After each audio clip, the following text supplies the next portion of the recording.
So yun mga sir, magandang araw na naman po sa inyong lahat. Isang quick review lang ulit tayo dito sa EXT125 natin. Bali naka sidecar na siya ngayon.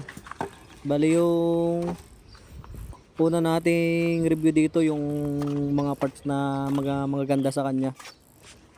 Pero ngayon ang review naman natin ngayon yung mga pangit sa kanya at mga madaling masira.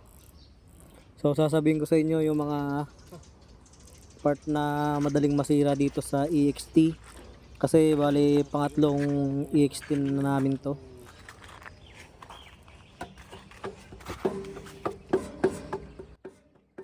Alam ko na yung mga bagay na madaling masira sa kanya mga sir.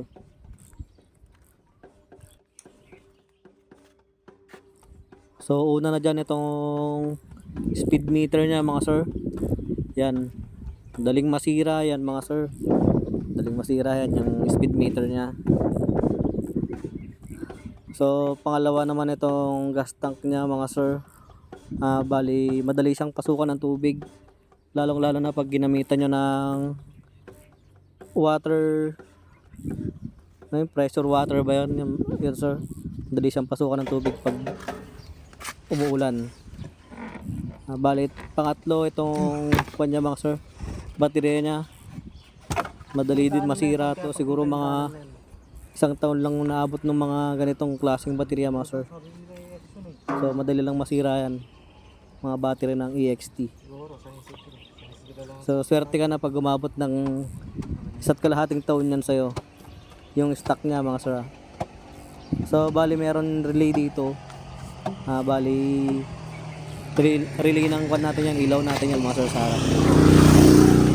Yan, yung ilaw na yan, napakalakas yan mga sir. Yan. Bali 6 bulb siya. Ayun. So bali nandito yung switch ng ilaw na yun, ito yung domino na to. Tapos dito sa kabila pinakabitan na rin natin siya ng cellphone charger. Yan, meron na rin siyang kasamang voltmeter. Yan. So siyempre pag nasa biyahe tayo kailangan natin mag-charge, kaya pinakabitan ko siya ng ganyan mga sir. Pwede ka mag-charge dyan, di ba? Pag umaandar.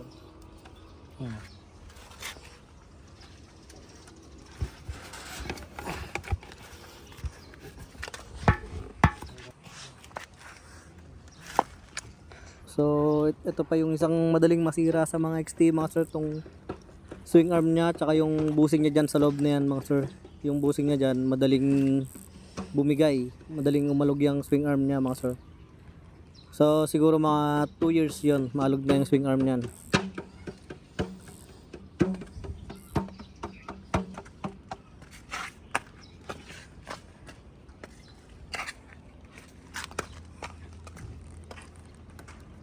Tapos itong mga gulong niya mga sir, bali yung gulong ng mga stock na yan malalambot lang yan mga sir, tsaka madulas yan pag sa mga banking malambot lang yan mga sir, mabilis lang maupod yan.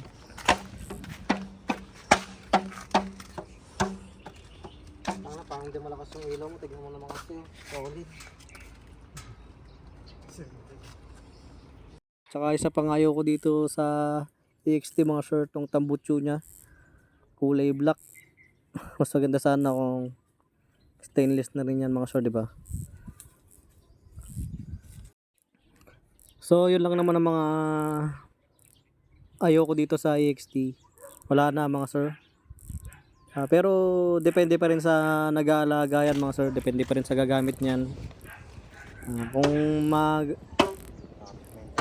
maalaga ka sa mga motor mo, matagal masisira yung mga yan mga sir. Tsaka malakas naman tong EXT mga sir, matibay itong makina nito.